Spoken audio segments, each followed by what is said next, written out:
the pickup truck. It used to be the reserve of tradespeople, people who put stuff in the back and do construction or landscaping or fruit farming. The thing is, pickup trucks have changed a lot over the last few years. They've stopped appealing exclusively to tradies, and now they have a more lifestyle bent. More and more of these trucks are finding homes in town where their only real big adventure is going through a puddle. The thing is, as a result of that, pickup trucks have had to pivot in order to appeal to this broader market, and as a result they've gotten more polished, yes, but they've also gotten a bit posh, and in that it risks becoming soft. So in order to figure this out, we've borrowed this, the Toyota Hilux 2.8 Rogue, the newest and the #1 selling pickup truck in our market, the Hilux, I mean. And we're here to answer two questions. One, as a lifestyle vehicle, does it work? Could you use this every day as your new family car? And number two, in becoming more polished and more refined, has the Hilux lost all of the great tenets of durability and dependability that everyone has bought a Hilux for? My name is AIMAN ABDULLAH. This is Malaysian Motoring, and this is our review of the 2021 Toyota Hilux.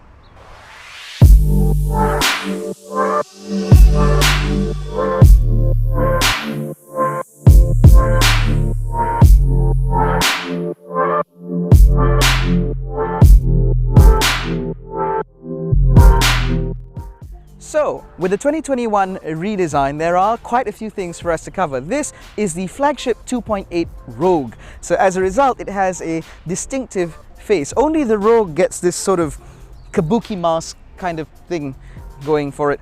The rest of them have a slightly more less in your face kind of thing, slightly less aggressive and kind of anyway.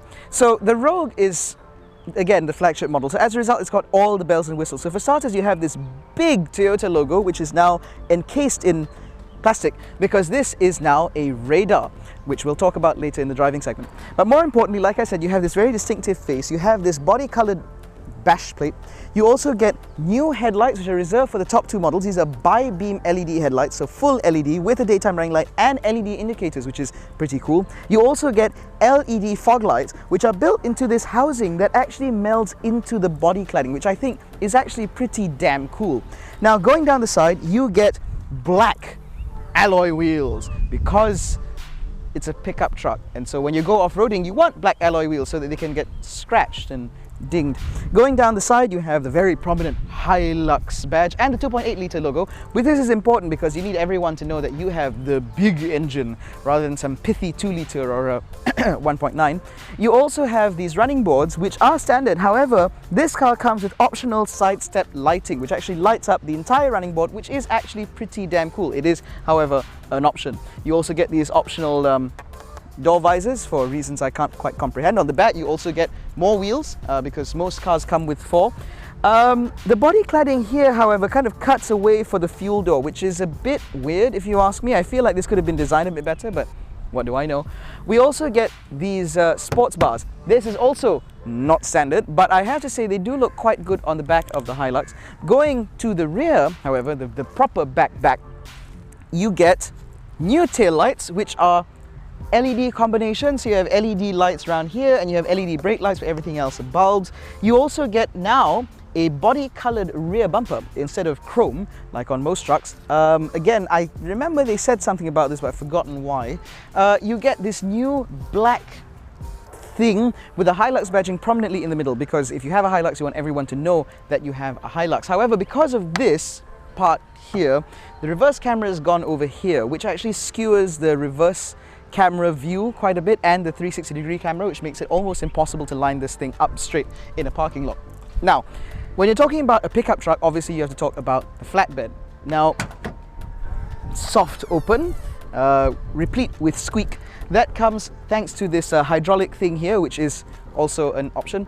You get a relatively large bed with these very solid metal tie-down hooks here and over there, so you can actually net things in the back pretty well. But for the most part, most people wouldn't be using this.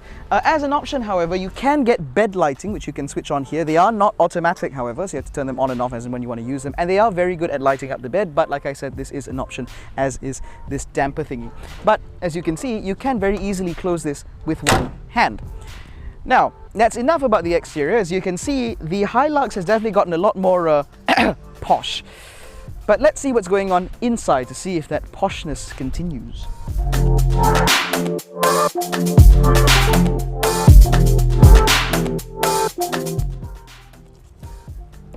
Oh, big truck. Now, inside the Hilux, that poshness continues.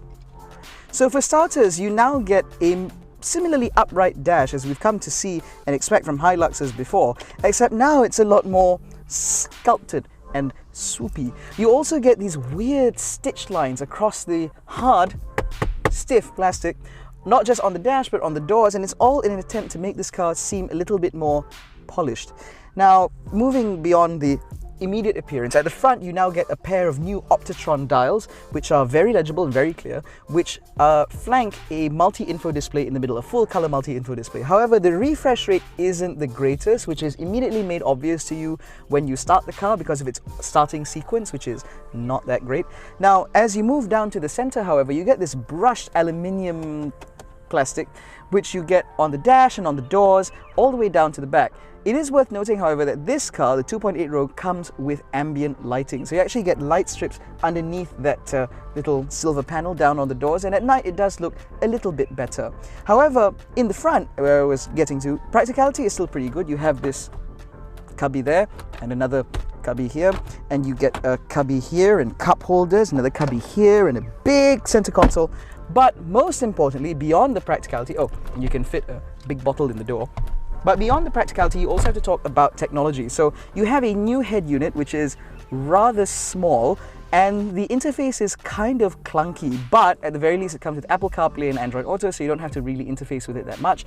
It also comes with an electronic selector for your all-wheel drive system. You also get single zone climate control, which, to be honest, is pretty damn cool for a truck. You also get a couple of power outlets down here, two proper 12-volt outlets. You get two USB 3.0 chargers here, and then you get more buttons for your traction off and your hill descent control and all that nonsense. So it seems pretty clear to me that in here they are trying to balance that very well, that need to be posh while still trying to be as utilitarian as possible. Like I said, all the cubbies and all that, everything down here, this is all stiff, hard plastic, which is meant to be hard wearing, not necessarily the most forgiving material in the world, but again, it's meant to last. Sitting in here, it's very clear that this is built to last, and it will probably outlive most cockroaches. But that's a Hilux, right? So I guess it is pretty appealing. Now, the 2.8 Rogue, while I'm still in here, comes with leather seats as standard, replete with airbags all around, all that nonsense. The driver's seat is electric, which is a bit weird for a Hilux. I mean, I have some history with them, and I wasn't used to the fact that I have electronic adjustments here. However, the good news doesn't really continue in the back. So you do get rear aircon vents, which is nice, and this model does come with tinting as standard. However, the rear backrest is very, very upright. As a result, I wouldn't advise sitting back there for any more than a couple of hours, otherwise you might end up with a terrible backache. However, you do get, like I said, rear aircon vents, you do get cup holders in the rear center armrest, which is a godsend, and I believe that more cars ought to have them. But aside from that, back there, space-wise is not bad, but accommodations are not great. Clearly, this is trying to be a family car, but there are some aspects of pickup truckery that you can't really run away from. So it does come with a compromise. That is something you'll have to consider. But anyway, enough yapping about what's going on in here and outside and whatever. Let's take it out for a drive and see, more importantly, if this feels like a more lifestyle product or if this is still a truck nonetheless.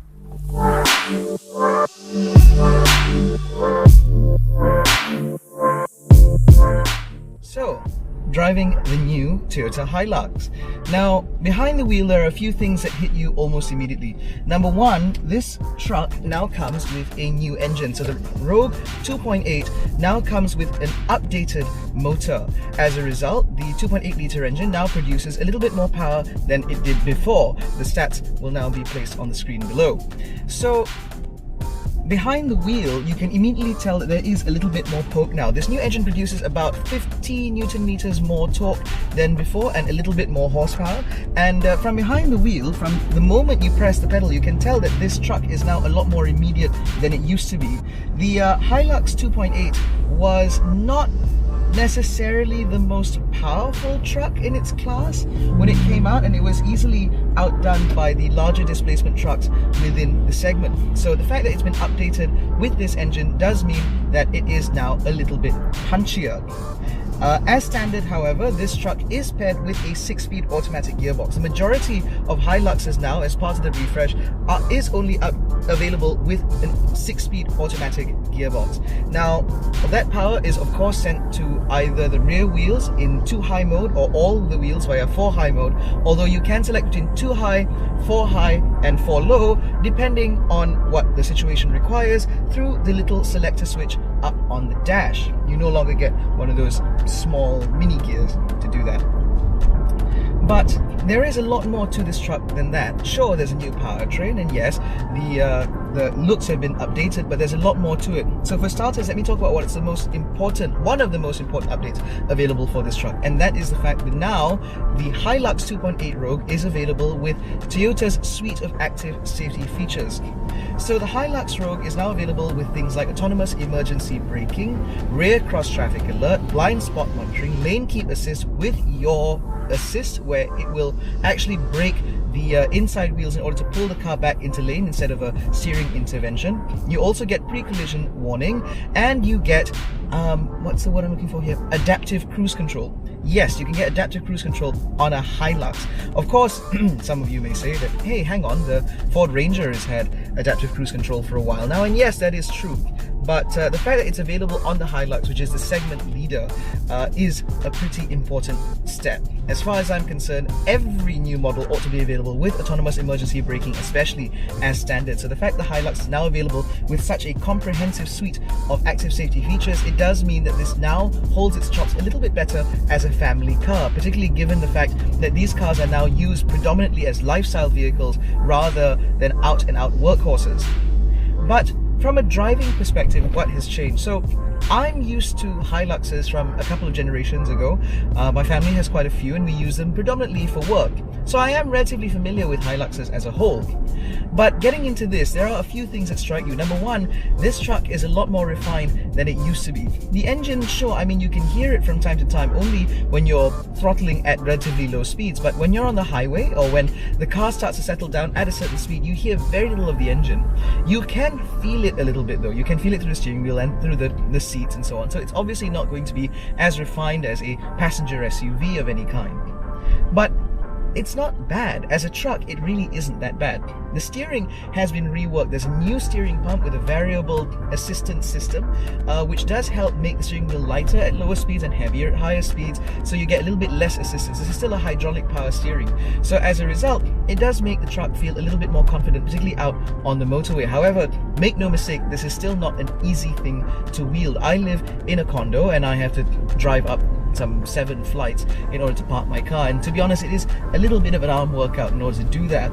It's, again, by no means a bad thing. Other trucks are pretty comparable, though the Ford Ranger does have a slightly lighter steering wheel. But that said, as a truck, it is still pretty good. In terms of wind and road noise especially, the Hilux is very, very noteworthy. You hear very little wind noise in this thing. Even though it has the aerodynamic properties of a church, this thing is still pretty damn quiet. You do hear a little bit of road noise though, admittedly, but then again, this thing is riding on pretty enormous bloody wheels, so you'd expect to hear a little bit of road noise, but the wind noise, especially in this truck, is very, very well dampened. And even ambient outside noise is still pretty well suppressed. You hear very little of the outside world. Barring things like, really loud bikes and trucks and stuff like that. Of course, you can never really drown those out. But for the most part, this truck is really, really refined. And the way I see it, it is representative of the fact that Hilux is the best in the market. You begin to understand why it is so good. Yes, of course, compared to a couple generations ago, you are looking at a massive, monumental leap in terms of quality and presentation, but even in isolation, this is a pretty good truck. visibility is great. You've got big door mirrors, you have a reverse camera, which unfortunately is slightly offset, which means trying to line this truck up straight in a parking lot is a little bit difficult. But for the most part, sitting up here, I kind of get why people want pickup trucks, because you have a very commanding view out. That is, of course, aided by the fact that you can raise this driver's seat, which is electric, to some pretty dizzying heights. So you can actually get a very commanding view out, at which point you will feel pretty invincible out on the road. But the thing is, there are two questions that we wanted to answer, which is this truck now so posh that it's no longer a Hilux? And more importantly, is it posh enough to be a daily driver? Now, as for the latter question, I do think it's sort of there. In terms of ride quality, I think that's the only place where this truck kind of falls short, because the rear suspension is incredibly stiff. This is a truck after all, so it is designed to carry load. So when you have the bed empty, it does kind of bounce and crash around a bit. The front end is not that bad. The rear is just really stiff. Toyota says that for this facelift, they have reworked the suspension slightly in order to make it work a little bit better as a passenger car. However, as much work as they've put in, this is still not as comfortable as a proper SUV like a Honda CR-V or a Toyota RAV4, for example. The front end is not that bad. In terms of driving dynamics, however, it does okay. I mean, it's a truck, right? So you shouldn't be expecting to carve corners and all that anyway. And if you wanted a performance truck, you really should be looking at the Ford Ranger Raptor. But for what it is, it really isn't that bad. It's a very competent car to cruise around in. It's a competent car to drive around in. And as a daily driver, if you're willing to overlook the crashy rear suspension, which is, to me, very difficult to overlook, particularly if you have children in the back mounted on one of those two ISOFIX mounts in a child seat, obviously, not just mounted to the seat. If you're willing to overlook the slightly crashy suspension, it really isn't all that bad. But the thing is, for me, as a town driver, I prefer cars that are slightly easier to thread through traffic. I prefer cars that are slightly more refined, particularly when you're in stop and go traffic and stuff like that. And in that regard, the Hilux is still very much a truck. So I guess it depends on the sort of mindset you're coming into this with. If you are the sort of person who is prepared to deal with the truck things that come with truck ownership, then perhaps it won't be a bother for you as much. But for me, I still feel that this is somewhat compromised as a day-to-day vehicle. I would be much happier in a Toyota CHR, for example, or maybe a Toyota RAV4. Especially a Toyota RAV4. That's a very good car. You should check out a review of that in the description below. But if you are willing to overlook those things, or better yet, if you are actually a tradesperson and you use this on a day-to-day basis to haul things and sell things and pull things and, you know, do truck things with it, but you still want a truck that you can use on the weekends to cart your family around, to go on holidays or even shopping trips and stuff like that, this is a damn good truck. I never really understood why it is that the Hilux has such a stronghold over the segment. I personally always preferred the Ford Ranger, but now driving this, I can understand why it is that people love these trucks so much. You have that unbeatable Toyota reliability, or at least the Hilux reliability that everybody knows. These things are unkillable. And on top of that, you have the fact that Toyota has clearly poured in a lot of effort in order to make this more refined and more polished than ever before. When you put all those things together, you get why it is that the Hilux has such a chokehold on the segment. I understand this now. But while I get that this is no doubt one of the best trucks in the segment, if not the best truck in the segment, I still don't think that this is a replacement for a run-of-the-mill SUV. SUVs will always be a little bit more refined, a little bit more civilized out on the road. And as a result, if you're looking at this as an out-and-out SUV replacement, I think you really need to temper your expectations. Trucks have come a long way since the days where they were used primarily for Cameron Highlands farmers and stuff like that. No doubt, this is still the best truck that money can buy, but it's not the best. This is definitely not the family car. Unless, of course, you're a tradesperson. If this is a Jekyll and Hyde situation, if you need your truck to do both things at once, then yes, this is likely the best option out there. But again, want a family car? Maybe not. Anyway, thank you so much for watching. If you enjoyed this video, don't forget to give us a thumbs up, subscribe to the channel, hit the little bell icon so you're notified every time we make a new upload. Don't forget to follow Malaysian Motoring on Facebook, Twitter and Instagram. All the links are in the description below. And if you have any questions, don't forget, please feel free to reach out to myself, to any members of my team, and of course, you can reach out to me directly via the social media links in the description below. Thank you so much for watching. We hope you've been staying safe and staying healthy. Ciao guys, jangan bodoh.